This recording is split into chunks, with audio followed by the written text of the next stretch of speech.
მოგესალმებით ძვირფასო მაყურებლებო, ეს არის რიგით მესამე პოდკასტი კარგო კასტისგან, სადაც კვლავ მედალევანი მოგიყვებით დეტალურად კონკრეტული მიმართულებებით საერთაშორისო გადაზიდვებთან დაკავშირებით. მოგესალმებით.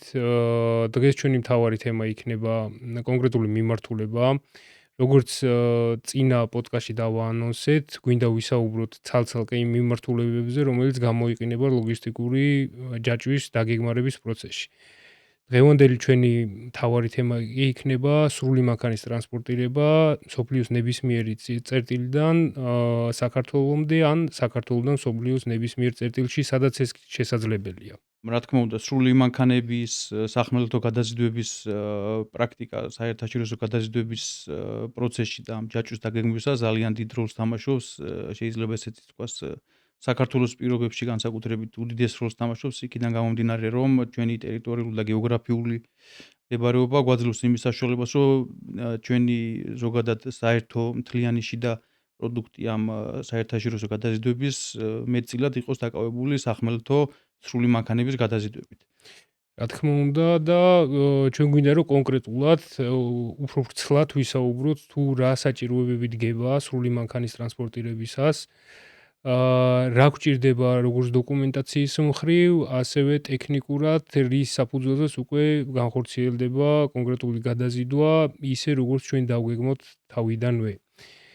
კონკრეტულად რო ვისაუბროთ საჭიროებებზე სრული მანქანის ტრანსპორტირებაზე, ჯერ მოდი მაგალითის სახით განსაზღვროთ თუ საიდან სად ვაკეთებთ, ხო? ტრანსპორტირებას პირობითად ავიღოთ მაგალითად ევროპა იქნება, აზია იქნება, ჩვენ ძირითადად ხო ეს მიმართულებები არის, საიდანაც ხდება სრული მანქანის ტრანსპორტირება საქართველოში, ხო?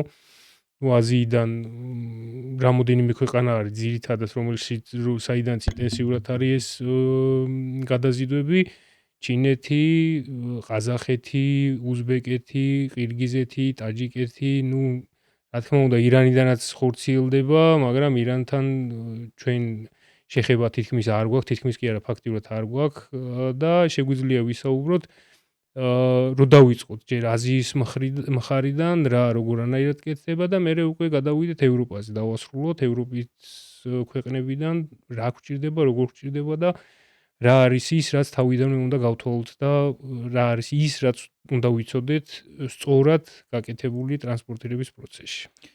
კი ბატონო ლევან, დავიწყებთ აუცილებლად ჯობია აზიის მიმართულებიდან დავიწყოთ, იქიდან გამომდინარე, რომ ძალიან აქტუალური ხდება დღევანდელ რეალობაში აზიის მიმართულება საქართველოსთვის კონკრეტულად და კავკასიის რეგიონისთვის. მაგრამ სანამ ამ მიმართულებაზე გადავალთ, ჩვენი გადაცემა, მესამე გადაცემა, როგორც ჩვენ მაყურებლებს უთხარით და უნდა ვახსენოთ აუცილებლად გვერდში გვიდგას ისევ და ისევ პოდკასტ არეა გადაცემების ჩაწერაში და მის დახმარებით ხდება ეს ყველაფერი და ასევე ჩვენი სპონსორი IBEX Logistics-ი, რომელიც 2017 წლიდან ფუნქციონირებს და ახორციელებს ზუსტად სახმელეთო გადაზიდვებიდან დაწყებული ნებისმიერი სახის საერთაშორისო გადაზიდვას. ну რაც შეეხება აზიის მიმართულებას, აზიის მიმართულება, როგორც აღნიშნე, არის ძალიან მნიშვნელოვანი დღევანდელი რეალობისთვის, საქართველოსთვის და მთლიანად ჩვენი რეგიონისთვის, იქიდან გამომდინარე, რომ ბოლო პერიოდში, მით უმეტეს, როდესაც აქტუალური გახდა უკვე შუა დერეფნის თემა და შუა დერეფანს მოყვა რაღაცა ინფრასტრუქტურული გაუმჯობესებები ყველა ქვეყანაში ამ შუა დერეფნის მონაწილე და არა მარტო ამ დერეფნის მონაწილე ქვეყნებიდან ამან უფრო აქტუალური გახადა, ხო, ის საგზაო ინფრასტრუქტურა განახლდა, რამაც საშუალება მისცა მანქანებს, რომ უფრო მარტივად და უფრო დროულად მოახდინონ ტრანსპორტირება ტვირთების და ის რომ რაღაც დროის უკან ჩინეთიდან წარმოუდგენელი იყო სრული მანქანით რაღაც ტვირთის ჩამოტანა და არც არავის არ მოუგდოდა აზრად რომ ეს გაეკეთებინა, დღეს უკვე ჩვეულებრივი ამბავია და ჩვეულებრივად ხდება და იგეგმება იმ ლოგისტიკის ჯაჭვში ამ პროცესის განხორციელება, როგორც ვთქვათ, შეიძლება ეს გავაკეთოთ თურქეთიდან, ევროპიდან და სხვადასხვა მიმართულებებიდან. მაგრამ რა თქმა უნდა, დროზე არის ეს ჩინეთიდან საკმაოდ დიდი დრო ჭირდება მაინც ყველაფრის მიუხედავად სრული მანქანით ტვირთის ჩამოტანას და ამ ყველაფერზე ისევ და ისევ დამოკიდებულები ვართ სამომავლო რაღაცა პროექტებზე, რომელიც დარწმუნებული ვარ გაკეთდება იმისათვის, რომ გამარტივდეს კიდევ უფრო სრული მანქანით კონკრეტულად ჩინეთიდან ჩამოტანა. ესე ყაზახეთი, უზბეკეთი როგორც ახსენე და ეს მიმართულებები საქართველოსთვის ძალიან მნიშვნელოვანია იქიდან გამომდინარე, რომ მეტწილად დამოკიდებულები ვართ ამ ქვეყნებიდან იმპორტირებულ პროდუქციაზე. კი, აბსოლუტურად გეთანხმები, ბოლო პერიოდი არის ჩინეთი ნუ ძალიან ისეთი აქტიური მომწოდებელი გახდა ჩვენი ქვეყნისთვის, ხო? აქამდე გადანაწილებული ისე იყო, რომ ძირითადი ნაწილი მაინც შემოდიოდა თურქეთიდან და იმპორტირებული პროდუქციის, ევროპის ქვეყნებიდან, მაგრამ აი ამ კონკრეტული დერეფნის გაჭრამ, რაც დღითიდღე უფრო ვითარდება, რადიკალურად შეცვალა, ხო? რეალობა, გამომდინარე იქიდან, რომ ჩინეთში პროდუქცია გაცილებით იაფიგირს, ვიდრე პირობითად ავიღოთ ისე თუნდაც ევროპაში ან თურქეთში და შეუძლია ადამიანს ნებისმიერი სახის დასახელების პროდუქციის მოძიება, მათი მწარმოებლების მოძიება და იქიდან წამოღება, ხო, ამ პროდუქციის. ამ შუა დერეფანში ძალიან მნიშვნელოვანი მთავარი არის ის სატრანზიტო ვადას, რაზეც შენ ხაზი გაუსვი, რომ სწორად ავხსნათ კიდე უფრო რას გულისხმობთ, ხო ამაში. როგორც თქვი, ადრე ნუ ფიზიკურად, ფაქტიურად შეუძლებელი იყო ხოლმე რამის ტრანსპორტირება ჩინეთიდან, ამას არ აქვს მარტო ის ინფრასტრუქტურული დატვირთვა, მხოლოდ ამას აქვს ძალიან ბევრი ხელისშემჭრელი ფაქტორი ქონდა, რის გამოც ვერ კეთდებოდა და პირველი ეს იყო, ნუ რა თქმა უნდა, სახელმწიფოების ნება იმისი, რომ ეს გზა ყოფილიყო და პლუს ამას ძალიან დიდი მნიშვნელობა აქვს ამ სატრანზიტო პერიოდში ინფრასტრუქტურის გარდა კიდე საბაჟო პროცესებს, ხო? იმიტომ რომ ყველა ქვეყანას თავისი საბაჟო სისტემა აქვს და ეს საბაჟო ჩეკპოინტები როგორ ქართულად რო საბაჟო წერტილები. ხო, საბაჟო წერტილები არის ხოლმე რიგ შემთხვევაში ის გარკვეულწილად დაუძლეველი ბარიერი, რაც აბრკოლებს ტრანსპორტირებას და ზრდის კიდე ამ სატრანზიტო პერიოდს. განსაკუთრებით, როდესაც ჩინეთიდან ვიწყებთ, ხო, მაგალითად ტრანსპორტირებას, ჩინეთიდან როდესაც გადმოდის პროდუქცია, აზიის, ნუ ცენტრალური აზიის მხარეს აქეთ ყაზახეთისკენ გარკვეული სახის პრობლემებს ვაწყდებით, ხო? პირველ რიგში ამ ეტაპზე მაგალითად ის არის, რომ სამწუხაროდ ჩინეთში არ შეუძლია სხვა ქვეყნის მანქანას და ზღოლს შესვლა და იქ გაწევა მომსახურების, გვინდა თუ არ გვინდა გვიწევს, რომ ჩინური მანქანა გამოვიყენოთ, ჩინური მანქანით ვახორციელებთ ტრანსპორტირებას კონკრეტულ ლოკაციამდე, ნეიტრალურ ზონამდე, საიდანაც მე უკვე იტვირთება ჩვენკენ მომავალ მანქანაში ეს პროდუქცია და მოდის უკვე პირდაპირ. აი ესეც თუ უფრო გამარტივდება და იმის ნება იქნება, რომ პირდაპირ მთლიანი სრულ მანქანას შეეძლოს პირობითად ისე ვაიღოთ ქართულ მანქანას, ხო, შეეძლოს შევიდეს ნებისმიერ ქალაქში ჩინეთის მაგალითის ავიღოთ ამ შემთხვევაში შენჟენი, ხო? შენჟენში შევიდეს, დაიტვირთოს და პირდაპირ წამოვიდეს საქართველოში. ეს ბევრად უფრო გაამარტივებს პროცედურას, ბევრად უფრო უსაფრთხო იქნება და ბევრად უფრო ნაკლები სატრანზიტო ვადა დაგჭირდება, ვიდრე დღეს გვჭირდება.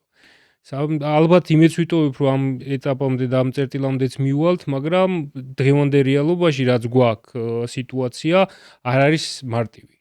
ამის გაკეთება ყველას არ შეუძლია. ეგ ვიგულისხმე ზუსტად სამომავლო პროექტებში, რომ დარწმუნებული ვარ, რომ მომავალში აუცილებლად მოხდება მაგის შეცვლა. ეგ ნუ ჩვენ ვიცით და მაყურებელმაც რო გაიგოს რაღაც კონკრეტულ ნებართვებზე არის დამოკიდებული. ნუ სავარაუდოდ სამომავლოდაც განვითარდება თვითონ მანქანების ტექნიკური მხარეებიც, რომ შესაბამისი მანძილის დაფარვა უფრო მარტივად მოახდინოს და რაღაც პრობლემების გარეშე, იმიტომ რომ 1000-ობით კილომეტრებზე არის საუბარი და აქედან გამომდინარე, ნუ ნებართვასთან ერთად კიდევ მანქანის და მძღოლის ესე რომ თქვათ მიმართულება ძალიან მნიშვნელოვანი არის, რომ ფიზიკურად შეძლოს ადამიანმა ამ ხელაგზის გავლა. ნუ ჩვენ ბევრჯერ გაგვიკეთებია ყაზახეთის მიმართულებაზე გვიმუშავია იმ ადგილამდე თითქმის სადაც ეხლა ხდება, ხო, ჩინეთის ნეიტრალური ზონიდან ტვირთის წამოღება, მაგრამ იმის იქით უკვე ნუ ფიზიკურად ერთი მანქანით ვეღარ წახვალ და ზუსტად როგორც თქვი, ერთი იმდენი მანძილი ამის გასავლელი არის ჩინეთის მეორე მხარეს თუ საქართველოს ჩამოვიდეს. რა თქმა უნდა, კი, აი ამ ეტაპზეც კი სამწუხაროდ ბევრი შეცდომა ხდება ხოლმე რა იმ კომპანიებისგან, ვინც ამ ყველაფერში ჩართულები არიან. ჩვენ ამას იმიტომ ვამბობთ, იმიტომ უსვავთ ხაზს, რომ გვინდა სწორი წარმოდგენა შევქნათ, ხო? რა არის ხარისხი, საიდანაც მოდის სწორი შედეგი. ამიტომ ეს ყველაფერი ერთმანეთზე დაკავშირებულად უნდა აღვიქვათ, ერთი მთლიანი სურათი უნდა დავინახოთ და არა ის, რომ მაგის გაკეთებას რა უნდა რა და მიიყვანე მანქანა დატვირთვე, წამოვიდა, ჩამოვიდა. სამწუხაროდ რეალობაში ესე მარტივად არ ხდება ეს ყველაფერი. პროცედურულად არის ძალიან რთული. ეს რაც შეეხება უშუალო ტრანსპორტირება, ძალიან ისე მოკლედ თავხსენით, ხო? ძალიან დიდი გზა არის ხა ჩინეთიდან საქართველომდე, რამის ნახევარი დედამიწა უნდა გამოიაროს მანქანამ, რომ ჩამოვიდეს. ხო, ყაზახეთი არის მეორე ქვეყანა, რომელსაც აქვს კიდე თავისი წესები, რომლებიც არ ატარებენ ყველა პროდუქციას, რომელზეც ჭირდება გარკვეული სახის ნებართვები. ეს ყველაფერიც წინასწარ თუ დაგეგმილი არ გაქვს და არ იცი, გამოცდილება არ გაქვს, ცოტა რთული არის ამ ყველაფრის დაორგანიზება. შემდეგი ქვეყანა სადაც შემოდის, ხომ უკვე ორი ალტერნატივა გვაქვს, ხო? ყაზახეთიდან საქართველომდე როგორ წამოვიდეს მანქანა. ერთი არის, რომ ვისარგებლოთ რუსეთის გზით, ანუ რუსეთში გადავიდეს ყაზახეთიდან, სახეობისთვის არიღებს. რომელიც ხო, ყველა სახეობისთვის არიღებს, ერთი არის და მეორე არის ის, რომ იქ თუ მიმღები არის რუსეთისთვის ისეთი ქვეყნის ქვეყანა, რომელიც ხო მიუღებელი არის და ცოტა რთული ვითარება აქვს დიპლომატიური, ჩათვალე რომ პროდუქცია ქვეყანად ვერ გამოიყენე ფიზიკურად. ამიტომ ამასაც სწორი დაგეგმარება უნდა, სწორი გათვლა უნდა, რომ უნდა იცოდე ზედმიწევნით კარგად და ზუსტად რომელ პროდუქცია შეგიძლია წამოიღო პირობითად რუსეთით და რომელი პროდუქცია შეგიძლია წამოიღო ბორნით აზერბაიჯანამდე. პოლიტიკაშიც უნდა ხო, გვინდა არ გვინდა, კი, ესე არის ყოველდღიურობა, რომ სამწუხარო რეალობა არის, მაგრამ გვიწევს, ხო, რომ ვიცოდეთ თუნდაც ის პოლიტიკური მდგომარეობა, რომელიც დღეს რეალურად არის.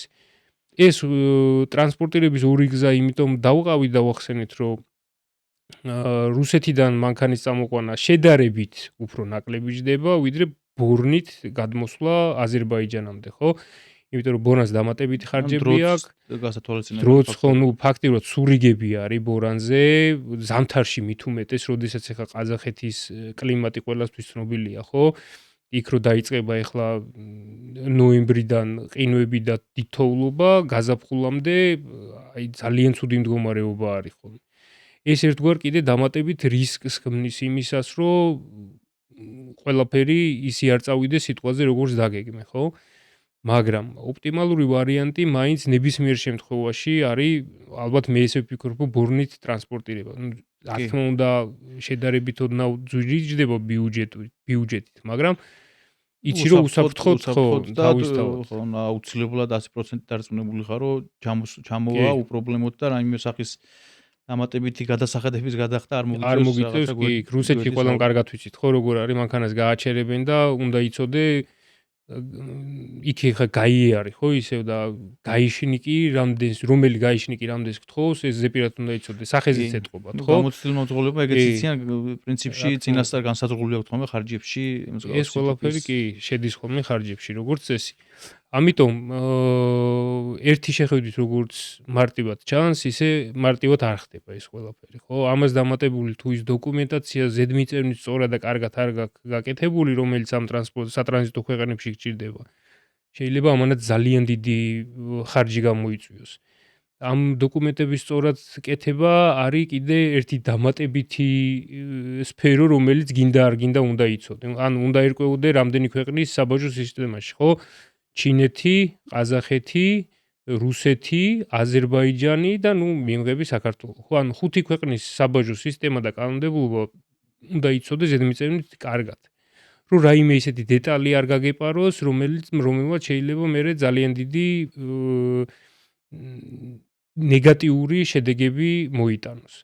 ამიტომ ეს ძირითად შემთხვევაში თანხასთან არის დაკავშირებული, არის შენ თანხის შემდეგ უკვე დროის ფაქტორი ხდება ხოლმე მნიშვნელოვანი, იმიტომ რომ მაგ პრობლემის მოგვარება შეიძლება ძალიან დიდი დრო დასჭირდეს და არის ყოფილი ხოლმე შემთხვევები, რომელიც საერთოდ ვერ მოგვარებულა ხოლმე, გაგვიგია ჩვენს რაღაც სიტუაციებში, იქიდან გამომდინარე, რომ წინასწარ განუსაზღვრელი რაღაც სახის თუნდაც დოკუმენტაცია, თუნდაც რაიმე სახის ნიუანსის გამოპარვის შემთხვევაში და რომელსაც ვერ გეგმავ ფიზიკურად, როდესაც არ გაქვს შესაბამისი ინფორმაცია, მაგ დროს შესაბამის პრობლემას აწყდები, რა თქმა უნდა, მაგრამ ეს არის რომ წინასწარ რასაც შენ ამბობ, თუ განსაზღვრავთ ყველა ქვეყნის იმ კანონმდებლობით ტრანსპორტირებას არანაირ პრობლემას არ გადავაწყდებით და ესეც ჩვეულებრივად გაკეთებადი მიმართულება არის. რა თქმა უნდა, თან დღითი დღე ხა ჩვენი ქვეყნებს შორის ურთიერთობაც ლაგდება ამ სატრანზიტო ქვეყნებზე მაქვს საუბარი, რომელზეც გადის ეს პროდუქცია, ხო? რის იმპორტირებასაც ვაკეთებთ. ადრე რაც ფაქტიურად და ფიზიკურად შეუძლებელი იყო, დღეს ეს ყველაფერი შესაძლებელია და მე იმეც ვიტოვებ და დარწმუნებული ვარ ესე იქნება, ინტენსიური მუშაობა მიდის, ხო? გარკვეულწილად ჩვენც რაღაცა მიმართულებებზე ჩართულები ვართ, ვიცით რა კეთდება, როგორ კეთდება, ჩვენი წვლილი შეგვაქვს ამ ყველაფერში და რამოდენიმე წელიწადში დარწმუნებით შემიძლია ვთქვა ის, რომ კიდევ უფრო ბევრად უკეთესი სიტუაცია იქნება, ვიდრე დღეს არის. როგორც საბაჟო კუთხით, ასევე ინფრასტრუქტურული კუთხით, იმიტომ რომ ეს ორი თუ თანხვედრაში ერთმანეთთან არ მოვიდა, თუ საბაჟო სისტემა კარგი მაქვს და ინფრასტრუქტურა არ მაქვს, არაფრის მომცემია, ხო? საბაჟო სისტემის კარგად ყოფნა იმითაც განესაზღვრება, რომ დღეს საქართველოში რაღაც დროის წინ იყო ის პრობლემა, რომ საბაჟო წერტილები, რაც წეღან ვახსენეთ, პრობლემა იყო გეითებთან დაკავშირებით რა, ესე რომ ვთქვათ, იმ გამოსავლელ ზონასთან დაკავშირებით, რომელიც არ ყოფნიდა ფიზიკურად იმ მანქანების რაოდენობას, რომელიც საზღვართან ნეიტრალურ ზონაში ელოდებოდა რიგს. ბევრი დეტალი არის მანდ კიდე, რომელიც გავლენას ახდენს, ხო, მაგ რიგებზე ისეთი გაუთვალისწინებელი მაგალითისთვის რო ავიღოთ ხა ჩრდილოეთის მხარე, ხო? რუსეთთან საზღვარი ლარსე მაქვს საუბარი. იქ ზამთრის პერიოდში განსაკუთრებით თოვლი რომ მოვა, შეიძლება ჩაიკეტოს და რამოდენიმე კვირა მოგიწიოს როგორც მინიმუმ დგომა რიგში. თვეზე მეტიც ხშირად ყოფილა შეყოვნებული. ეს იმის გამო არ ხდება, რომ სიტყვაზე ან ჩვენი მხარე, ან მათი მხარე დროულად არ აკეთებს, ან არ შეუძლია რომ რეაგირება მოახდინოს. უბრალოდ ისეთი ადგილი არის გეოგრაფიულად, რომ იქ ამ გზების ესე მალე გაწმინდა ფიზიკურად ვერ ხერხდება, ხო?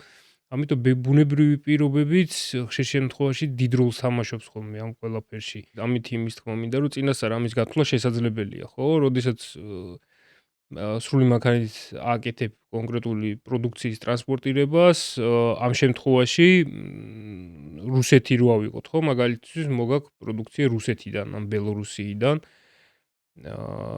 ძალიან მარტივად ალტერნატიული გზა არსებობს მეორე აზერბაიჯანით, რომელიც ბევრად უფრო მისაღები არის ხოლმე ზამთრის ამ პერიოდში, მაგრამ ეს ნაკადები, როდესაც გადაინაცვლეს ხოლმე აზერბაიჯანის მიმართულებით, იქაც რიგები დგება ავტომატურად, ხო, სამწუხაროდ არც იქ არ არის იმხელა საბაჟო წერტილები, რომ ამდენი მანქანის ერთდროულად გატარება მარტივად რამოდენიმე საათში შეძლონ.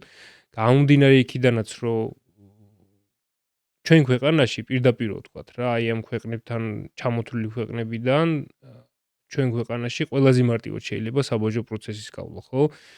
ყოველდღიური შეხება გვაქვს ჩვენ და ყველაფერს კარგად მარტივად შეიძლება იმ შემთხვევაში თუ გამართულად გაქვს ყველაფერი. რა თქმა უნდა, კი, მაგრამ ძალიან გაუმართავი საბუთების ქონის შემთხვევაში და რთულად მოუწევთ. ხო, გაუმართავით ფიზიკურად არც შემოგიშვებს, არც გაგიშვებს, რა თქმა უნდა. მაგ კუთხით ძალიან გამართულად მუშაობს საბაჟო ჩვენი და მისასალმებელი არის, რა თქმა უნდა. მე თუ მკითხავ რეგიონშიც და თუნდაც აზიის ქვეყნებისთვისაც სამაგალითო უნდა იყოს ჩვენი საბაჟო სისტემა. ბევრჯერ ამ თემასაც ცოტა გადახოვა გამოდის, მაგრამ ბევრჯერ მოუმართავთ ჩვენ როგორც სატრანსპორტო პრაქტიკის დროს რომ რაიმე სახის რაღაცა ისეთი ქმედებებით გვერდი აგვიოლო საბაჟო პროცესებისთვის, მაგრამ ეს ფიზიკურად შეუძლებელი არის ჩვენ ქვეყანაში. იქიდან გამომდინარე, რომ როგორც თქვით, გამართულად მუშაობს ისევ და ისევ ეს საბაჟო სისტემა და ეს პატიოსანი ბიზნესისთვის ძალიან მნიშვნელოვანი და ძალიან ესეთი საკითხი არის, რომელიც იდეაში ადგება როგორც თავის საქმისთვის, ისე პრესტიჟისთვის და ბევრი რაღაცისთვის. რა თქმა უნდა, იგრი არის, არა მარტო აზიელებს, ხო, სხვათა შორის, ევროპის არაერთი ქვეყნიდანაც ყოფილა იგივე შემოთავაზება, რომ მოდით იცი რა, პატარა თანხა გადავიხადოთ და ყველაფერი კარგად იქნება და რომ ვუხსნით და რომ ევროპაშიც ვეუბნებით, ხო? განუვითარებელი. კი, არ ჯერათ. ვერ იჯერებენ, რომ შეიძლება საქართველოში იყოს ისეთი სისტემა, რომელიც არა და ევროპის ანალოგი არის ქართული საბაჟო სისტემა და ხდება ხოლმე ევროპაშიც არიან ესეთი ქვეყნები, რომლებთანაც ჯერ ბოლომდე ვერ შეაღწია თქვათ იმ გამართულმა სისტემამ. კი, რა თქმა უნდა. მაგაზე კიდე შეიძლება ცალკე ვისაუბროთ. ანუ ამ შემთხვევაში აზიიდან სრული მანქანის ტრანსპორტირებას, რაზეც ჩვენ თავიდანვე დავაანონსეთ, ძალიან შეჯამება რო გავუკეთოთ, ხო, არის ძალიან ისეთი კომპლექსური სამუშაო. არ ხდება ისე მარტივად, როგორც ერთი შეხედვით წარმოგვიდგენია და ჩანს. ძალიან ბევრი მუშაობა ჭირდება კონკრეტული პროცესის დაგეგმვას და მერე მის შესრულებას უფრო მეტი კიდევ. ასე რომ თუ მივიღებთ გადაწყვეტილებას, რომ ამ ქვეყნებიდან, აზიის ამ ქვეყნებიდან გავახორციელოთ ტრანსპორტირება სრული მანქანის მეშვეობით, საკმაოდ ფრთხილად, სწორად უნდა შევარჩიოთ არჩევანი იმ კომპანიაზე, ვისაც ამ ყველაფერს დაუკვეთავთ და უნდა ვიყოთ დარწმუნებულები, რომ მათ აქვთ შესაბამისი გამოცდილება. წინააღმდეგ შემთხვევაში ის რა პრობლემებით ჩვენ ჩამოვთვალეთ, შეიძლება ზღვაში წვეთი აღმოჩნდეს იმასთან შედარებით, რა ფაქტანაც შეიძლება მერე უკვე მოუწიოთ შეჯახება. იმიტომ რომ ბევრი რაღაც არის, ბევრი ნიუანსი არის. კიდე რაზეც ახლა ყველა დეტალი რო ჩამოვთვალოთ და ვისაუბროთ, არ გვეყოფა ალბათ რამოდენიმე დღე, ხო? მაქსიმალურად ესე უნდა ჩამოვაყალიბოთ მნიშვნელოვანი ინფორმაციები გადავცეთ ჩვენს მაყურებელს, იქიდან გამომდინარე, რომ როგორც თქვი, ძალიან გრძელი ესე რომ ვთქვათ, მიმართულება არის ანუ თავისი ქვეპუნქტებიდან გამომდინარე. კი. სწორად უნდა იყოს ერთი სიტყვით დაგეგმილი, თავისი ეგრეთ წოდებული ატკატებიდან დაწყებული საბაჟო დოკუმენტაციით და გამართული, რა თქმა უნდა, სატრანსპორტო საშუალებით დასრულებული. გამოცდილი მძღოლი, რა თქმა უნდა, მძღოლი თუ არ არის გამოცდილი, ეხლა ზამთრის პერიოდში განსაკუთრებით ყაზახეთში მანქანით სიარული არის, არ ვიცი, ფაქტიურად ჯოჯოხეთში ცოცხლად გავლა. იმიტომ რომ, რა ვიცი, -20-25 გრადუსი არის, გზა სულ გაყინული არის, შესაბამისი გამოცდილება თუ არ გაქვს, ამ გზაზე სიარული არის ფაქტიურად შეუძლებელი, ხო? ამიტომ ამ ყველაფერს ჭირდება კიდევ უფრო მეტი დაკვირვება, კიდევ უფრო მეტი ანალიზი და იმ მარშრუტების სწორი დაგეგმა, რომელთაც ყაზახეთში თვითონ უნდა იმოძრაოს მანქანა. არსებობს რამოდენიმე ალტერნატიული გზა, შეიძლება რაღაცა რომელიმე გზა ბევრად უფრო მოკლე არის, ეგრეთ წოდებულ სიკვდილის გზას რასაც ეძახიან, ხო? მძღოლები სიკვდილის გზაზე გავლა არავის არ უნდა, ხო? რაღაცა სწორი გზა არის, რამოდენიმე ასეული კილომეტრი, რომელზეც მიდიხარ და ირგვლივ არაფერი არ არის. რომც რაღაცა მოგივიდეს იქ, ხო, დახმარება რო დაგჭირდეს, ქვეყანაში რო შედიხარ, პირდაპირ გაფრთხილებენ და გეუბნებიან, ხო, იქ თუ რამე მოგივიდა, მე შენი მშველელი ვერ ვარ და არ ვარ. სანამ ამინდი არ გამოვა. ხო და ასე რომ აი ესეთი რაღაცები ბევრი დეტალი არის, ხო, ანუ ბევრი რომ ვისაუბროთ კიდე ძალიან შორს წავალთ რა. არა მარტო ეს ყაზახეთში, აზერბაიჯანში თავისი პრობლემებია და ჩვენთან კიდე თავისი პრობლემები, ხო? რომელზეც დამატებით კიდე შეგვიძლია სხვა გადაცემაში ვისაუბროთ. ესეთი იმის ჩამატება მინდოდა აზიის მიმართულებაზე, რომ ქართველი მძღოლები, ეხლა ნუ ვიცით, რომ ყველა მიმართულებაზე ქართველი მძღოლი არ მუშაობს, ხო? იქიდან გამომდინარე, რომ ნუ რაღაც კონკრეტულ ნებართვებზე არის დამოკიდებული მანქანის გადაყვანა სხვადასხვა ქვეყანაში, სხვადასხვა ქვეყანა რო გადაკვეთო, ამისათვის უნდა შესაბამისი სამსახურებიდან აიღო ნებართვა, რომ გადაკვეთის უფლება კონდეს კონკრეტული ქვეყნის. იქიდან გამომდინარე, რომ ეს თემა და მიმართულება აქტუალური გახდა ჩვენი ქვეყნისთვის, მძღოლებსაც და ჩვენ ქვეყანასაც მიეცა შესაბამისი რაოდენობა ნებართვების, რომელსაც საერთაშორისო ორგანიზაცია გაცემს კონკრეტულად ქვეყნების დატვირთვიდან გამომდინარე, განსაზღვრავს რაოდენობაზე გადასცემს. და ნუ აქტუალურობიდან გამომდინარე, გადმოგვეცა ეს გაზრდილი რაოდენობა ნებართვების და ქართული მძღოლებსაც მიეცათ საშუალება, რომ უფრო მეტი რაოდენობით წავიდნენ ამ მიმართულებით და იმუშაონ. საუბარი მაქვს ჩინეთის მიმართულებაზე, ყაზახეთი, უზბეკეთი, რომლებიც ძირითადად მუშაობს საქართველოს მიმართულებით. ეგრეთ წოდებულ დაზოლებზე გვაქვს საუბარი. კი, ნუ დაზოლი, რომელიც ნუ როგორც ვახსენე, შესაბამისი სამსახურის მიერ გაიცემა, ჩვენი მძღოლების, რა თქმა უნდა, ეს მძღოლიც არ უნდა იყოს, ხო, საიდან ჩამოვარდნილი. რა თქმა უნდა, ამ მძღოლის გამოცდილება არის ძალიან მნიშვნელოვანი, რომელსაც ჩვენ ვანდობთ ტვირთის გადატანას, აუცილებლად ამ გამოცდილების საშუალებით მან უნდა მოახდინოს თქვენი ტვირთის ტრანსპორტირება ათასობით კილომეტრზე და ეს განაპირობებს იმ ფაქტს, რომ გამოცდილება არის აუცილებელი, რომელიც რა თქმა უნდა იმ სატრანსპორტო კომპანიამ უნდა აიღოს თავის თავზე, რომელსაც უკვე თავად კონკრეტულ გადაზიდვას. ქართული მძღოლების გააქტიურება ძალიან მნიშვნელოვანი არის ამ მიმართულებით, იმიტომ რომ ის სატრანსპორტო საშუალება, რომელიც საქართველოსდან იღებს ათulis წერტილს ამ ტრანსპორტირებისთვის, შედარებით უფრო მომგებიანი პირობით შეგვიძლია რომ ჩავიყვანოთ და ჩამოვიყვანოთ, ვიდრე ვთქვათ ის მძღოლი, რომელიც სხვა ქვეყნიდან არის შემოსული და დამატებითი სახის ეს ნებართვებით სჭირდება და სხვადასხვა ტიპის გადასახადების გადახდა, რომ მოახდინოს კონკრეტული მარშრუტის დაფარვა. ამ შემთხვევაში ქართული მძღოლების მომატება აზიის მიმართულების ტვირთების ზრდაც განაპირობა იქიდან გამომდინარე, რომ ჩვენი მომხმარებლების დიდი ნაწილი ახდენს ხოლმე შეფასებას რაღაც ბაზრის ფასების, ხო? ადრე იყო ხოლმე აქტუალური თურქეთიდან დაქონდა ძირითადად ტვირთები. დღეს ჩინეთი იქიდან გამომდინარე გააქტიურდა, რომ ტრანსპორტირების საფასური არის საკმაოდ შემცირებული, ხო? გვაქვს სხვადასხვა ალტერნატივები, თუ დროულად გვინდა ჩამოვიტანოთ, თუ არ გვინდა რომ არ გვეჩქარება სახმელეთო სრული მანქანით შეგვიძლია ჩამოვიტანოთ, საზღვაო გადაზიდვით შეგვიძლია ჩამოვიტანოთ და ამან მრავალფეროვნება მიანიჭა, ესე რომ ვთქვათ, ჩინეთის ბაზარს. და ნუ ეს ჩვენი მიმართულებაც და ეს ქართული მანქანების მოძრაობა ამ მიმართულებით არის ძალიან მნიშვნელოვანი ამ შუადერეფნის და კონკრეტულად ჩვენი ბაზრის წილის გაზრდისთვის და იმ ღირებულებების შემცირებისთვის, რაც თუნდაც ცოტა ხნის წინ იყო ჩინეთის, უზბეკეთის და ყაზახეთის მიმართულებიდან. რა თქმა უნდა, გეთანხმები. რაც შეეხება ევროპის მიმართულებაზე, ხო? ვისაუბროთ ახლა ევროპის მიმართულებაზე, რა გვჭირდება, როგორ რანაირად ხდება იქიდან და მე საბოლოო რეზიუმე გავაკეთოთ დოკუმენტაციის სახით, ხო, ვთქვათ, სრული მანქანის ტრანსპორტირების დროს რა სახის დოკუმენტები დგება და რა არის საჭირო საბაჟო წერტილების გასავლელად. ანუ რა დოკუმენტაცია უნდა გქონდეს მზად.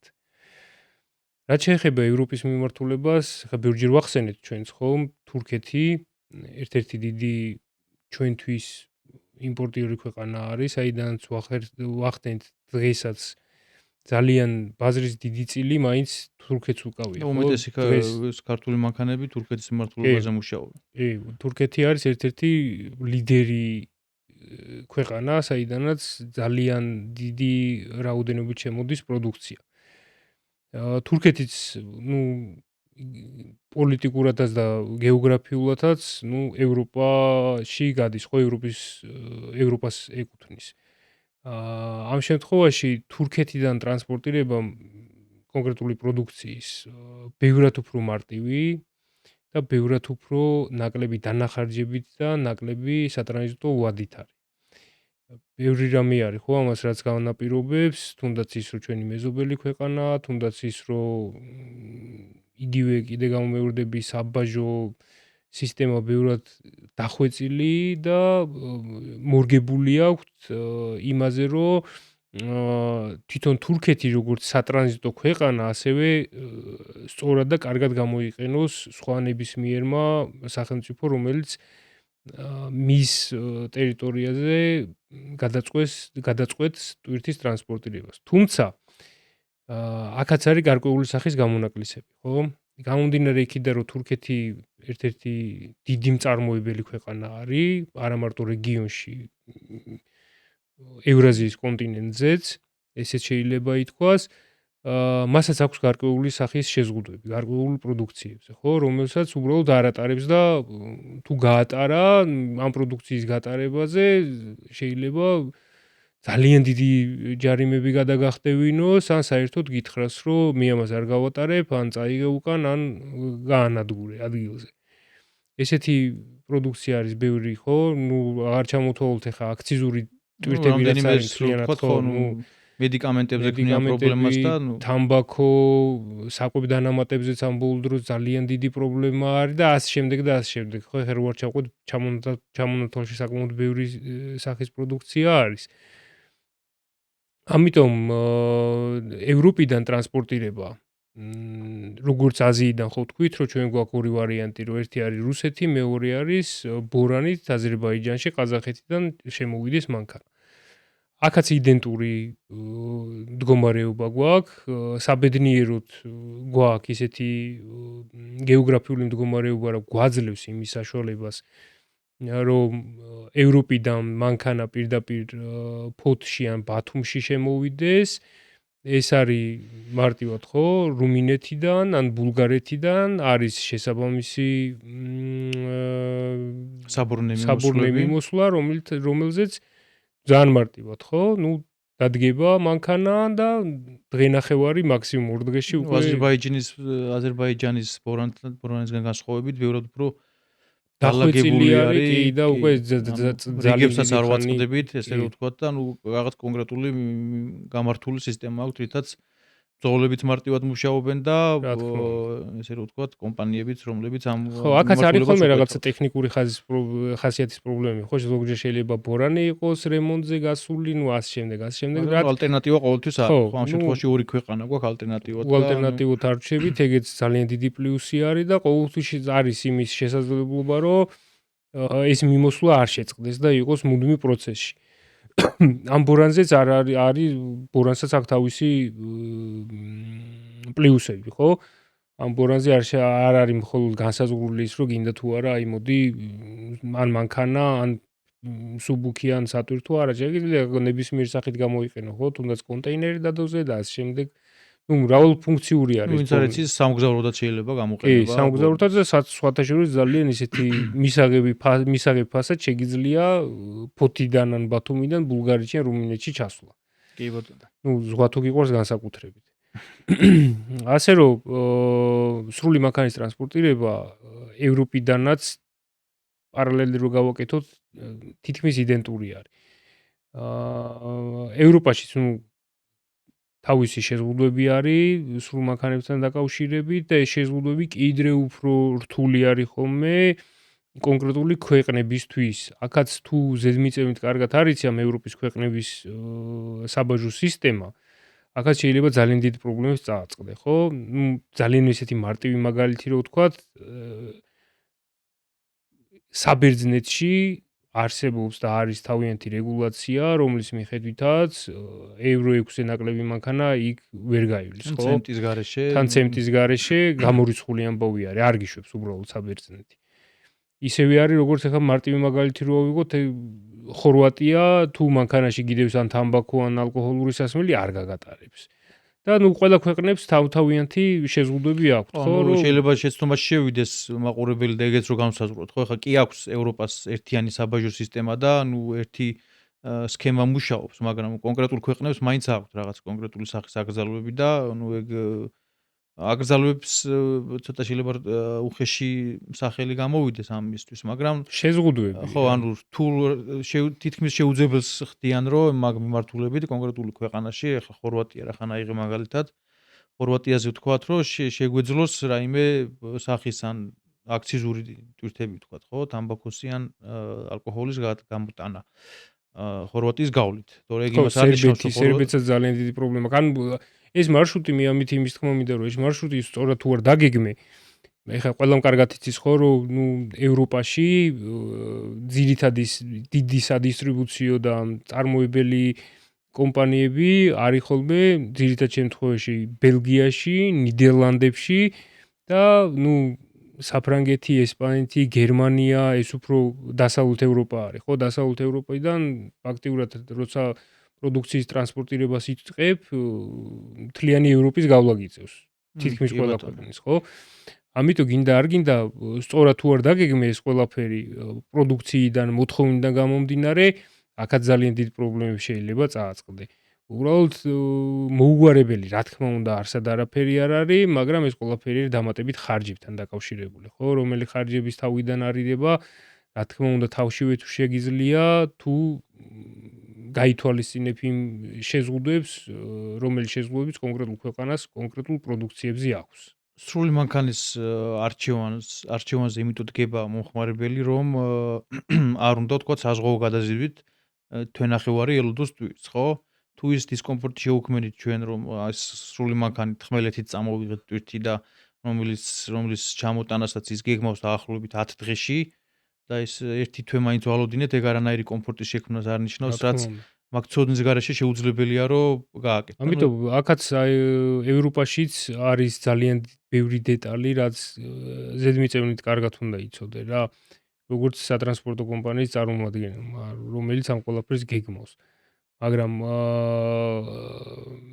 ყველაფერთან ერთად საერთო სურათში რო ავიღოთ, პასუხისგებლობა, რომელსაც იღებს ტრანსპორტირებაზე კონკრეტული კომპანია იქნება თუ ფიზიკური პირი, არა აქვს მნიშვნელობა, რომელიც ვალდებული არის მიმღებთან, ანუ დამკვეთთან ამ ტრანსპორტირების, ხშირ შემთხვევაში ხდება ხოლმე არასწორი არჩევნის გაკეთება. და არასწორ არჩევანში რას ვამბობ?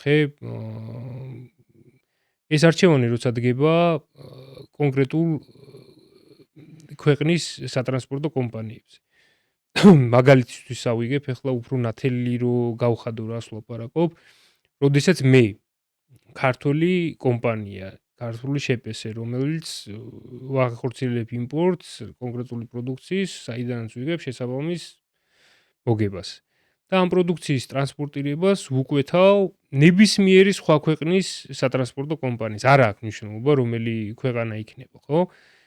არ არსებობს პრეცედენტი, სადაც მოედავები და ამ ყველაფერში გამარჯვებული დარჩები.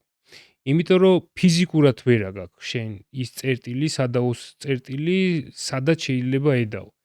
გამომდინარე აქედან გიწევს საერთაშორისო სასამართლოში რაღაც კონკრეტული თემების დაძვრა და რაც არის კატასტროფულ ხარჯებთან და კატასტროფულ ვადებთან დაკავშირებული.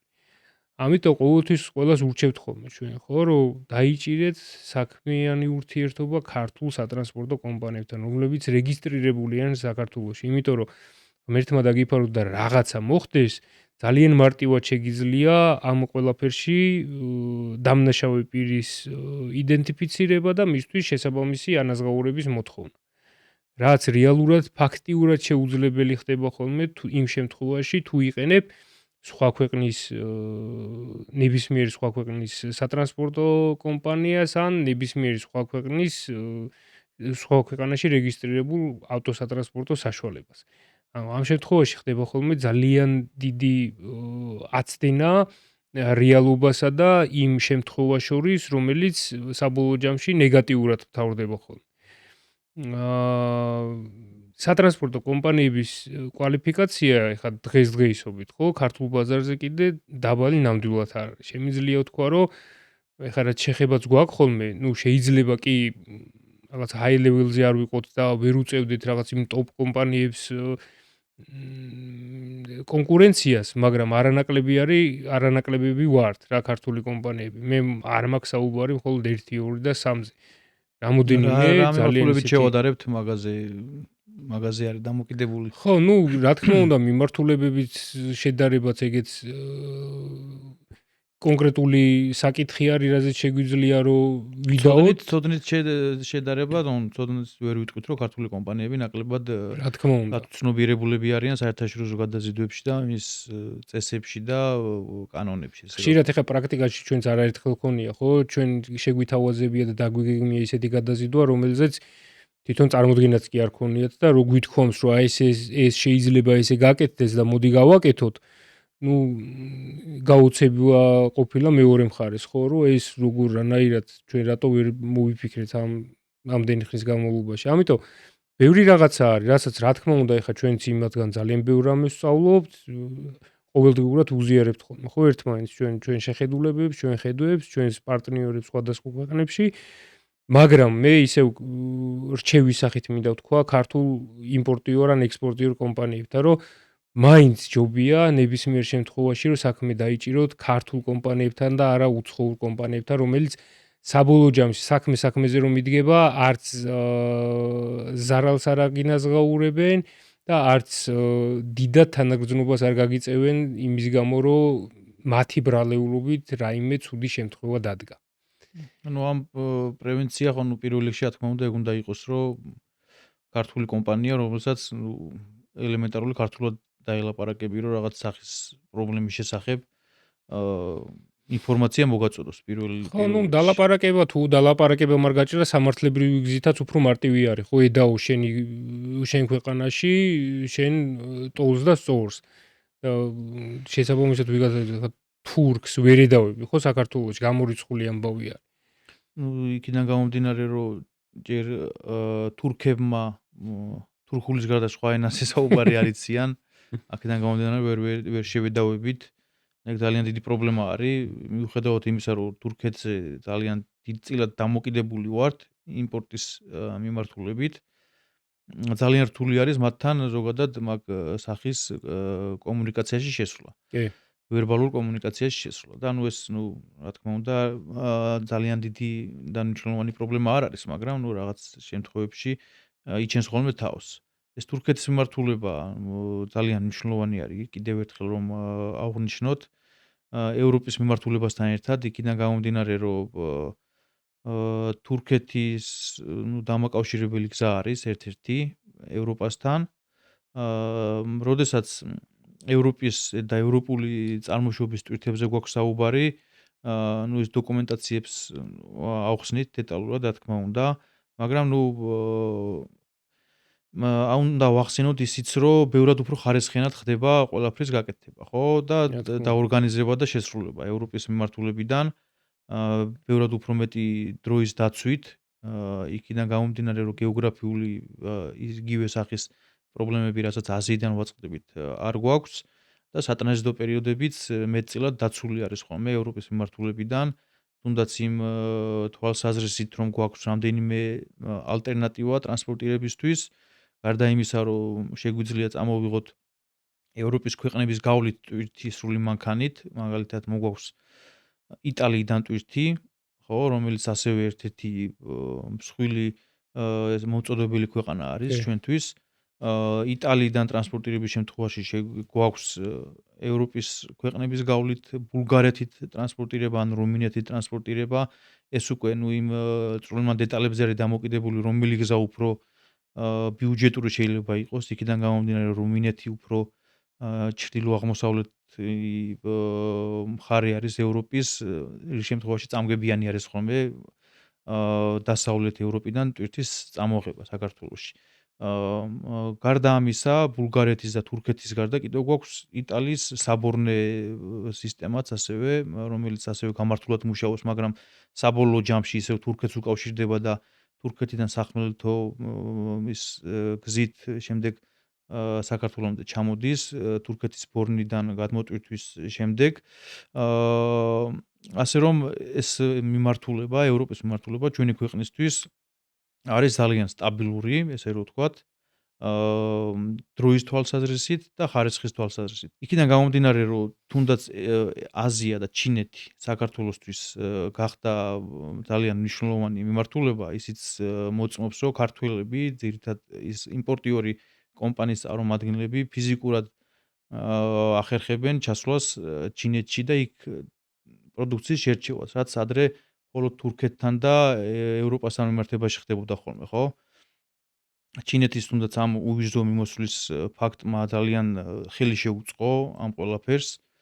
მაგრამ როგორც აღვნიშნე, ამის კომპანიების შემოსვლამ, რომლებიც ხო აქამდე რეისები რასი ხშირად სრულდებოდა ხოლმე, ხო და დღეს ახლა აქტუალური გახადა და ეგეც დიდი მოთამაშე არის მაგ მიმართულებაში ეს უვიზო მიმოსვლა.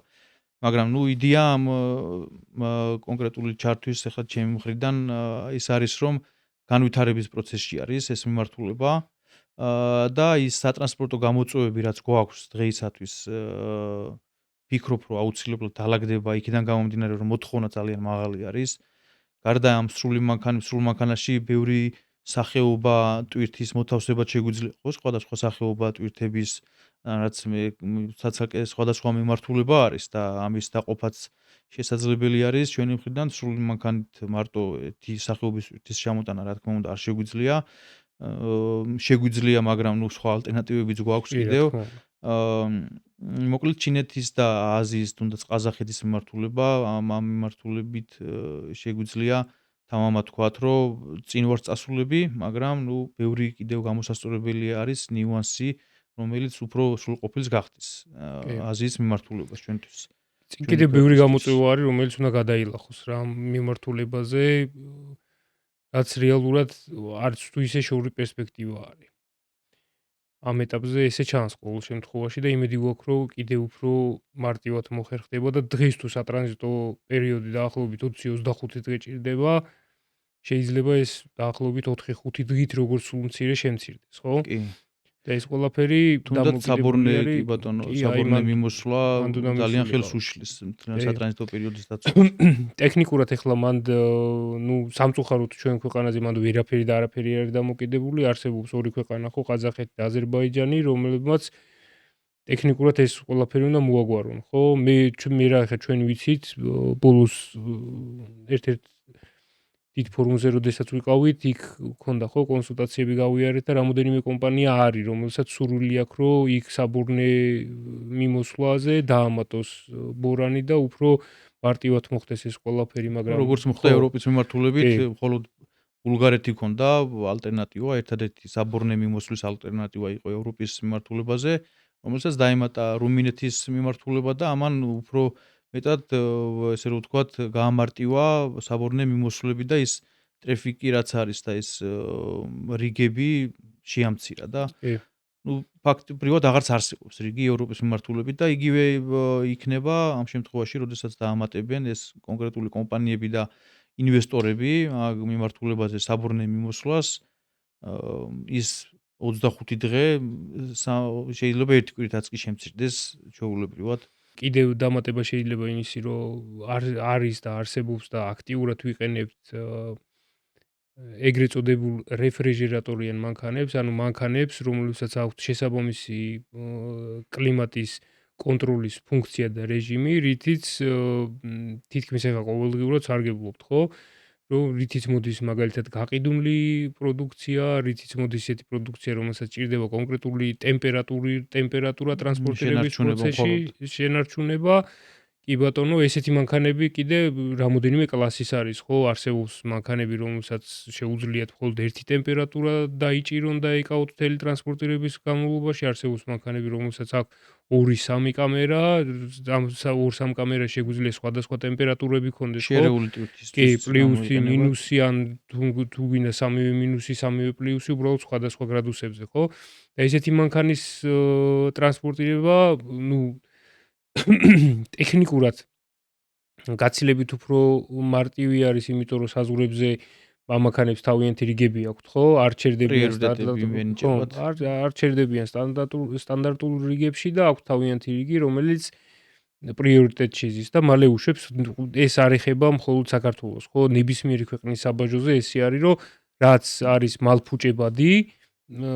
მალფუჭებადი მანქანები გადიან პრიორიტეტით, ხო? რომელიც ყველა სახე, მაგრამ არა მხოლოდ სრული მანქანებისთვის არის ეს ზოგადად რო ხო, თქვათ, საჰაერო მიმართულებაშიც ანალოგიურად არის, საზღვაო მიმართულებაშიც და ნებისმიერ გადაზიდვებში ტვირთის სპეციფიკიდან გამომდინარე. კი ბატონო და ამ ყველაფრისთვის, ხო, ბოლოსკე რო წავიდეთ და რო ახსნათ ახლა უკვე უშუალოდ რა დოკუმენტაციის წარმოება გვჭირდება. მაგალითთვის ვისაუბროთ ევროპის მხარე და ისევ აზიის მხარე, ხო? იმიტომ რომ ეს ორი განსხვავებული პოლუსი არის და ამ ორ პოლუსზე თავიანთი მოთხოვნები აქვთ. ევროპას თავისი მოთხოვნა აქვს, აზიის მხარეს თავისი მოთხოვნა აქვს.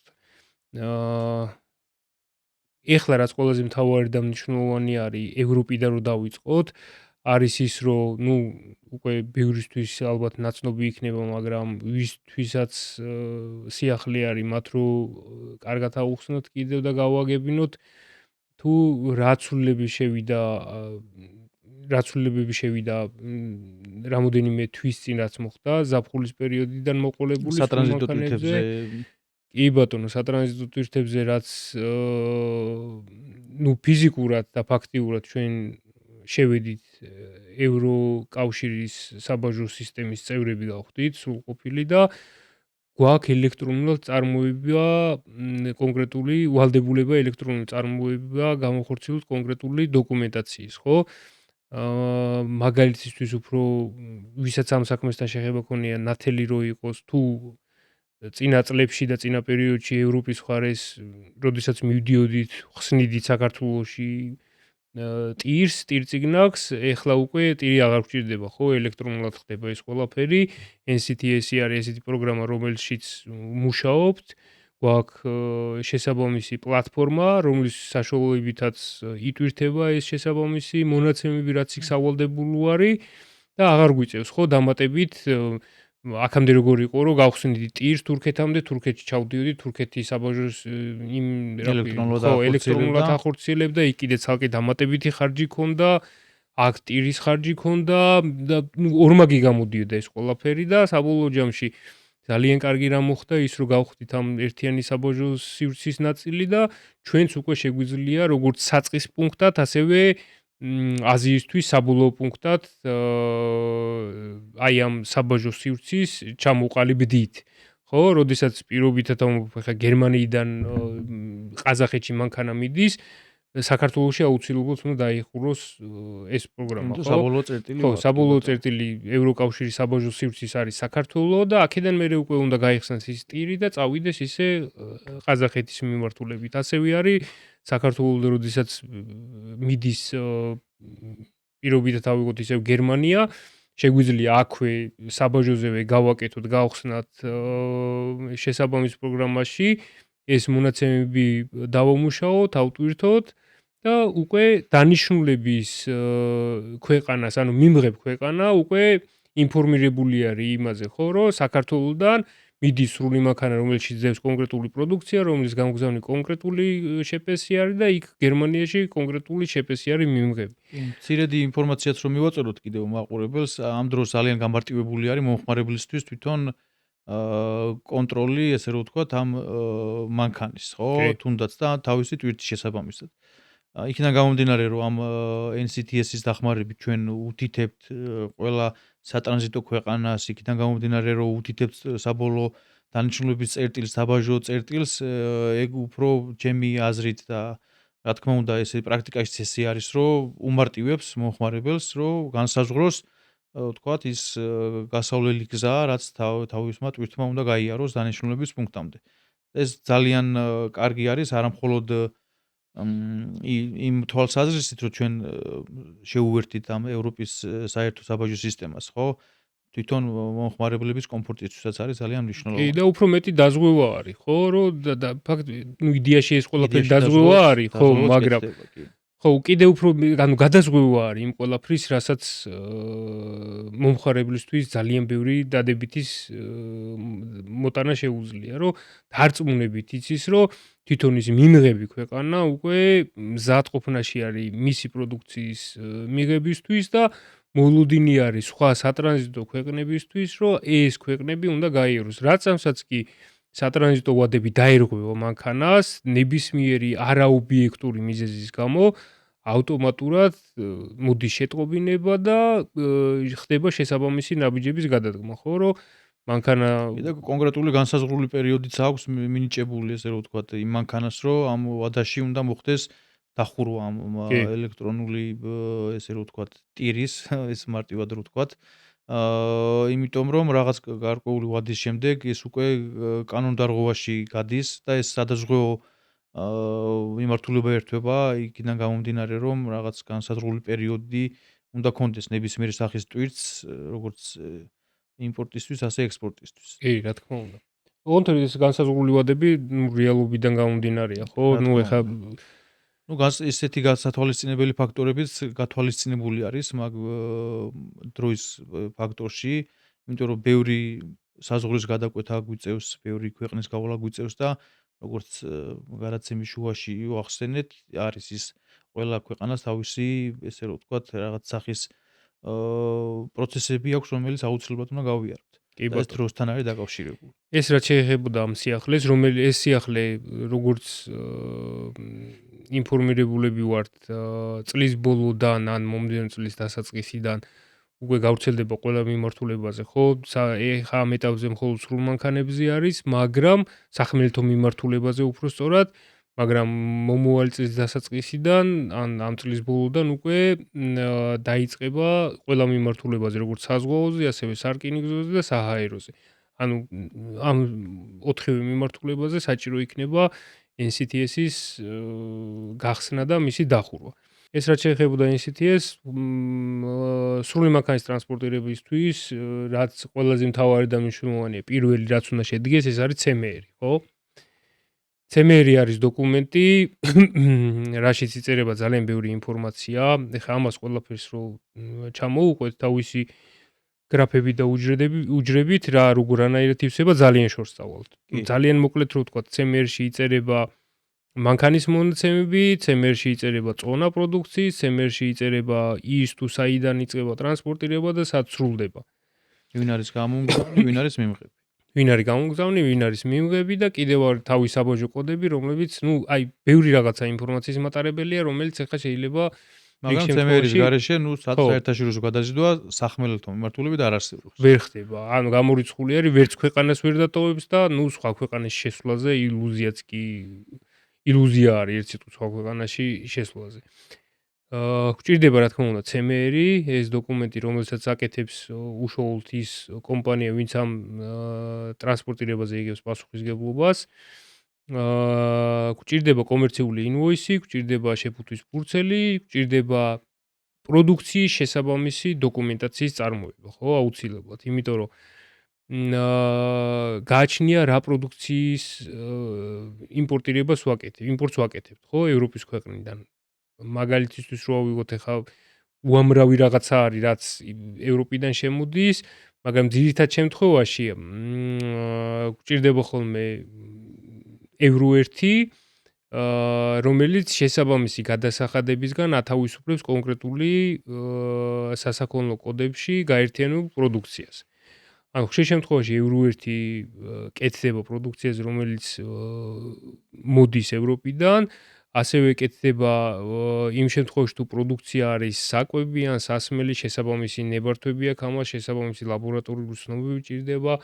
ან ძალიან ბევრი რაღაცა არის, რაც რეალურად დოკუმენტურად საჭირო არის ტვირთის ტრანსპორტირებისთვის. კონკრეტულად ტვირთის სპეციფიკიდან გამომდინარე, კი. დედაენა რაც არის ელემენტარული, რაც უნდა გავაკეთოთ აზიაშიც და ევროპაშიც არის, რომ CMR აუცილებლად უნდა გქონდეს, რომელიც ხა მძღოლებზე ბევრი ვისაუბრეთ და ავტომანქანებზე, ავტომანქანის საბუთები და მძღოლის მონაცემების შესაბამისობაში დგება. და შემდეგ იმ packing list-ის და invoice-ის შესაბამისობაში, რომელი ამ 4 რაღაცის გაერთიანებით დგება ერთი დოკუმენტი, რომელიც არის ხოლმე ძირითად შემთხვევაში გადაზიდვის ხელშეკრულება. ხო, ესე ვეძახით სატრანსპორტო მიმართულებაში, ეს არის გადაზიდვის ხელშეკრულება, სადაც შენი კონკრეტული ტვირთი არის ერთ ბრუსელში მოქცეული. იმ ტვირთის წონა, გამომგზავნი მიმღები, ამ CMR-ს აქვს თავისი დაზღვევის სისტემაც, რომელიც ცოტა სასაცილოც არის, მაგრამ აქვს და მაგას ვერ დაუკარგავთ. ბევრი იყენებს ხოლმე, რომ მეიცი რა CMR დაზღვევა მაქვს. CMR დაზღვევა არის. ხო, ეგ მოდი ვთქვათ, რომ უბრალოდ ბუტაფორია არის CMR დაზღვევა, რომელიც ალბათ უნდა ქონოდათ და გააკეთეს საერთაშორისო სახმელეთო სატრანსპორტო სააგენტომ. მაგრამ ესე იმდენად მიზერული არის, რომ ამის ზემოდან კიდევ 3 დაზღვევა არის საჭირო, რომ ტვირთის ესე რომ ვთქვათ, დაზიანების შემთხვევაში რაიმე სახის კომპენსაცია მივიღოთ. მაგრამ ეს არის ის ძირითადი საბუთები, რის მეშვეობითაც ტრანსპორტირება დგება და შეგვიძლია საერთაშორისო გადაზიდვა დავარქვათ, ხო? ხო, ანუ CMR არის რეალურად სახელმძღვანელო ნებისმიერი საბაჟოსთვის. ხო, CMR-ში უწერია რა, როგორანაირად და მე იმის მიხედვით ითხოვს უკვე სხვა საბუთებს, დამატებით დოკუმენტაციას invoice-დან დაწყებული. CMR-ში თუ სხვანაირად წერია და packing-ში და invoice-ში სხვანაირად წერია, packing-ი და invoice-ი არ არის სწორი. რა თქმა უნდა. ესე არის აღქმა. CMR-ის გასწორება შეუძლებელი არის, ხო? იქ ხდება მხოლოდ იმ ძღოლის ბეჭდის დარტყმა, სატრანსპორტო კომპანიის ბეჭდის დარტყმა, მიმღების თუ რაიმე შენიშვნა აქვს ტრანსპორტირების დასრულების დროს, შეუძლია CMR-ში შენიშვნის გრაფა არსებობს, სადაც ჩავწერთ, რომ აი ეს ტვირთი ესეთი წამოვიდა ევროპიდან მაგალითად, ან აზიიდან არა აქვს მნიშვნელობა, ჩამომივიდა ესეთი.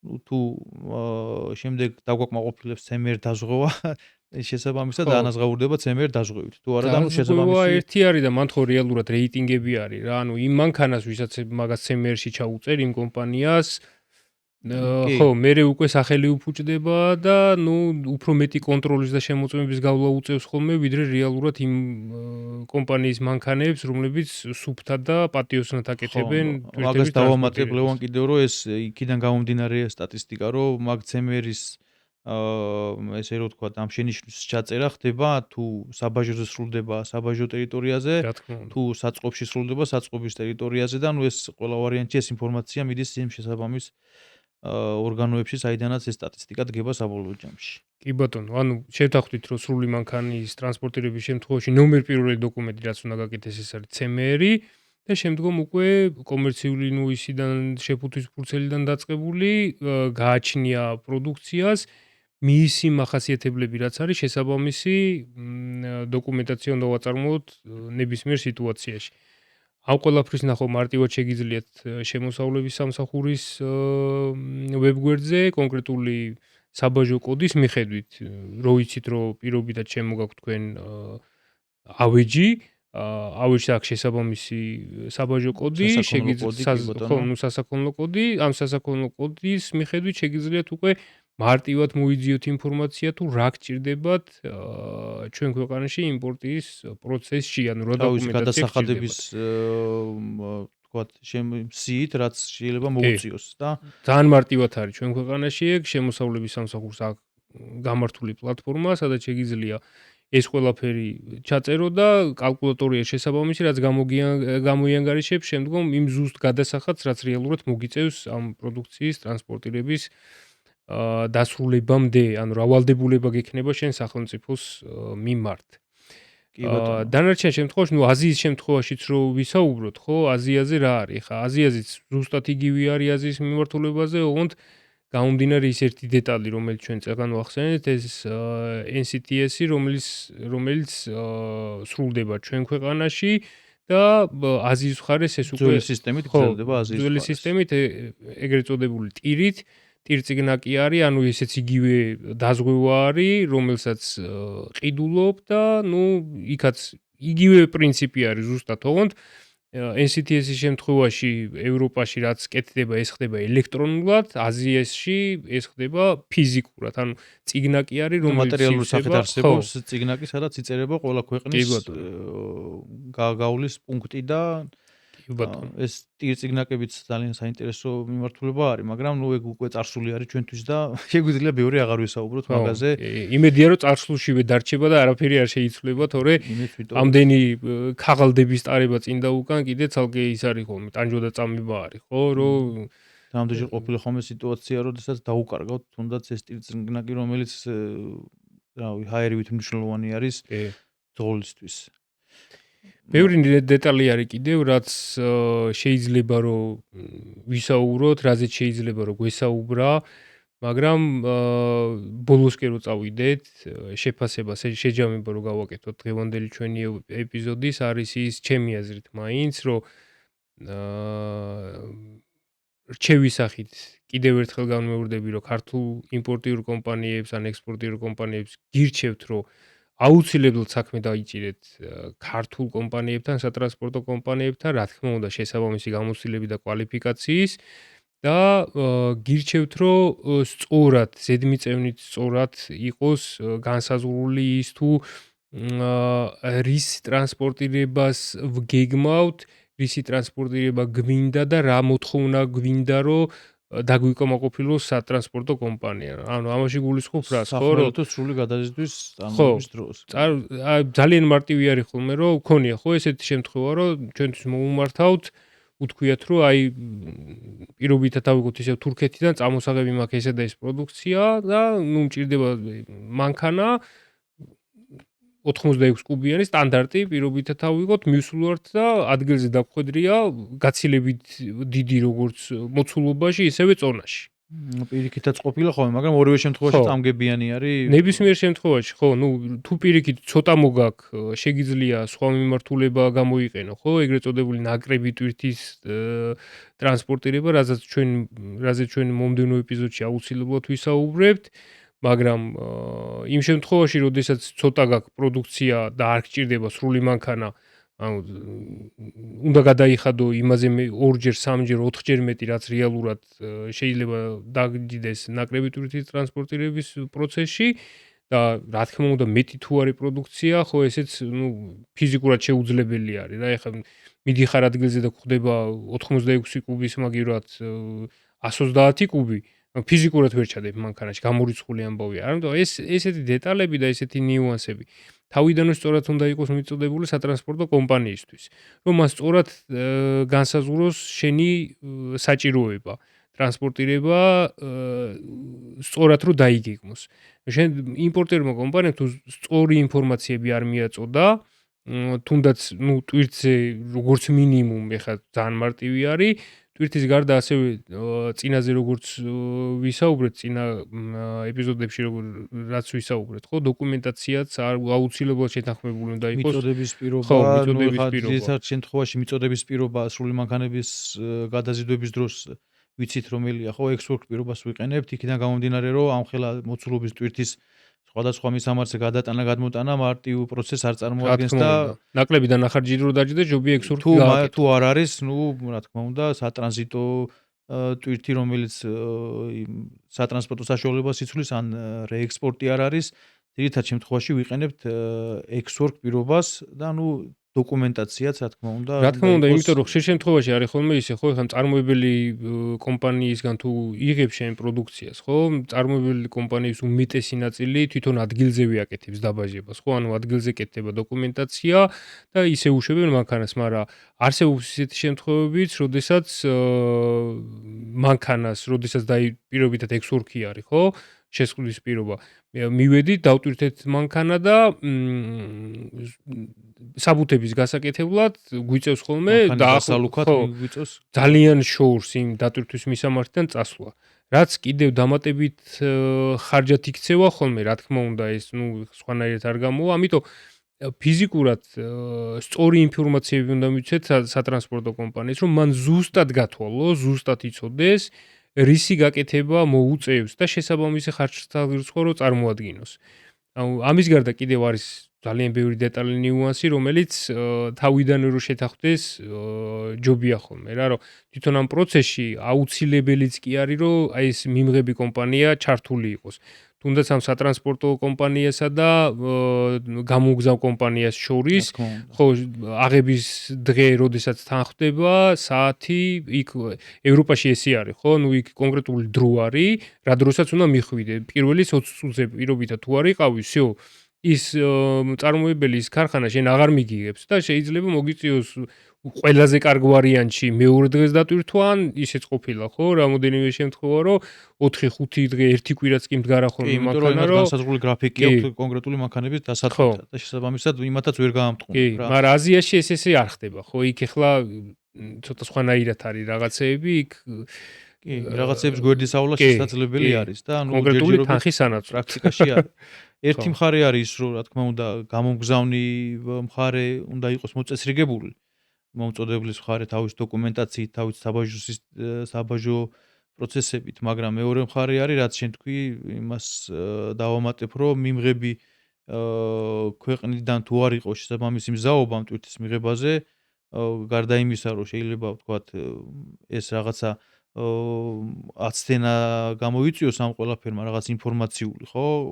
მეორე მხრივ შეიძლება კონკრეტულად ტვირთის განბაჟებაზეც დიდი პრობლემა მოახდინოს და ძირითად შემთხვევაში ორივე მხარე მაგას დაგეთანხმები, რომ უმნიშვნელოვანესი არის სატრანსპორტო კომპანიისთვის, რომელიც იღებს ამ პასუხისგებლობას, მერე უკვე მისი მოვალეობა არის, რომ ორივე მხარესთან დალაგებულად და ქრონოლოგიურად ისე როგორც წესი და რეგია მოახდინოს კომუნიკაციის შედგენა და ამ კომუნიკაციის შედგენის დახმარებით სწორად განსაზღვროს შემდეგ უკვე ის მიწოდების ჯაჭვი და დროულად მოახდინოს ტრანსპორტირება. რა თქმა უნდა, ეხლა სატრანსპორტო კომპანიაზეც უდიდესი წილი არის დამოკიდებული, ხო? ეხლა ჩვენ რომ მოგმართავენ ხოლმე ჩვენ პროდუქციის მიხედვით უკვე ვიცით, ხო? რა HS კოდში გადის და რა გადასახადები მოუწევს და საერთოდ მიიღებს თუ არა ჩვენი ქვეყანა იმას, ხო? სულ ყველაფერს თავი გავანებოთ. ეხლა ბოლო პერიოდში განსაკუთრებით, რაც ეს უკრაინას და რუსეთს შორის დაძაბულობა რომ ომი მიმდინარეობს, ორმაგ კოდებზე არის განსაკუთრებული სიმკაცრე, ხო? და ეხლა როდესაც ვიცი მე რომ მეუნები პროდუქციას და მე ვიცი რომ ის ორმაგი დანიშნულების კოდი აქვს იმას მე ამას ვერც ჩემ თავს ვერ მივცემ იმის უფლებას რომ ამ ტრანსპორტირებაზე ხელი მოვკიდო და დავიწყო და არჩენ არ ჩაგაგდებს თუ მდგომარეობაში რომ ვიცი რომ მე შენთვის ხარჯი იქნება ვიცი რომ შეუძლებელის გაკეთება გინდა და ამ ყველაფერს შემიძლია მარტივად თავი აგარიდო ხო რომ გეტყვი რომ მოდი იცი რა გადავამოწმოთ ხო ეს არის ორმაგ დანიშნულებაში გადის საბაჟურსთან შევათანხმოთ თუ მოგწევს უფლებას კი ბატონო მე მზად ვარ წამოვიგებ თუ არ მოგწევს ჯობია რომ უმეტეს როდესაც გვაქვს საუბარი სრული მანქანით კეთის გადაზიდვისას იმიტომ რომ ძალიან დიდი ოდენობით და მოცულობით და წონით და ღირებულებით მიგვაქვს ტვირთი კონკრეტული მიმართულებით და ამ დროს ძალიან დიდი წინა სამზადისი პროცესები არის გასაკეთებელი რომ დარწმუნებული იყო იმაში რაც აკეთებ. ხო, ну აი წინა კვირაში ქონდა იგივე მაგალითი, ხო? ერთ-ერთმა სატრანსპორტო კომპანიამ მოიკიდა ხელი, წამოიღო, ჩამოიყვანა და არ მიიღო ჩვენო ქვეყანა, ხო? ძალიან მარტივი არის. თუ არ გაქვს ინფორმაცია რაღაცა კონკრეტულ ქვეყანაზე რა აკრძალვები აქვს, აი ესე მარტივად ფორმატ არ უნდა ნათელი მაგალითი იმის, რომ ორივე მხარე, როდესაც გაუცნობიერებელი არის საქმის კეთებაში, ხო? ამიტომ სწორი არჩევანი უნდა გავაკეთოთ ხოლმე რა, რომ ზედმიწევნით კარგად იყოს თავიდანვე განსაზღვრული ყველას ფუნქცია მოვალეობები, როგორც გამოგზავნის, ასევე მიმღების და რა თქმა უნდა სატრანსპორტო კომპანიის, ხო, რომელიც ამ ყველაფერს ერთგვარი მედიატორი არის, ხო, ორ მხარეს შორის უკვე, როდესაც ეს მიმღები და გამოგზავნის შეთანხმდებიან კონკრეტულ პირობებზე, რაც ორივე მხარისთვის მისაღები არის, მე რეიწყება უშუალო ჩვენი სამუშაო პროცესი, ხო, ამ ლოგისტიკური ციკლის დაგეგმვის. ასე რომ ეს პასუხისგებლობები ჩვენ ამაზე წინა ეპიზოდშიც ვისაუბრეთ, სწორად უნდა იყოს განსაზღვრული. ყველას თავისი პასუხისგებლობა აქვს და ყველამ უნდა გააკეთოს ეს თავისელი პასუხისგებლობა პირნათლად. წინააღმდეგ შემთხვევაში ძალიან ბევრი და დიდი პრობლემის წინა შეიძლება დადგეს კონკრეტული შემთხვევა რა. იმედს ვიტოვებ მე რომ ეს ჩვენი პოდკასტები, რასაც დიდი ენთუზიაზმით ვაკეთებთ, რაღაცა მცირე ინფორმაციის მიმცემი მაინც იქნება ჩვენი მაყურებლისთვის, რომელი ინფორმაციის საფუძველზე შეიძლება ძალიან სწორი გადაწყვეტილებები მიიღონ და დაგეგმონ ის თავიანთი პროცესები საჭიროებიდან გამომდინარე, რომელიც უშუალოდ სატრანსპორტო სფეროს ეხება. კი, დაგეგმვის პროცესში კიდევ ესეც შევახსენოთ ჩვენს მაყურებელს, რომ დაგეგმვის პროცესში თუ რაიმე კითხვები გაუჩნდებათ, შეუძლიათ რომ დაგვიკომენტარონ ან რაიმე სახის კომუნიკაციაზე ჩვენთან გამოვიდნენ საკონტაქტო ნომრებით ან შესაბამისი საინფორმაციო წყაროებით და ნუ ჩვენ შეგვიძლია დეტალურად უფრო მეტი კონკრეტიკით გადავცეთ ინფორმაცია და ის საჭიროება ინფორმაციული დაუკმაყოფილოთ, რაც შემდეგ უფრო გაუმარტივებთ პროცესების წარმართვას. და ნუ ამ დაკომენტარებასთან ერთად უთხრათ რომ ჩვენი არხი სტას განაგრძობს, ეს ჩვენი რიგით მესამე გადაცემა არის და რა თქმა უნდა არ ვაპირებთ ამაზე გაჩერებას.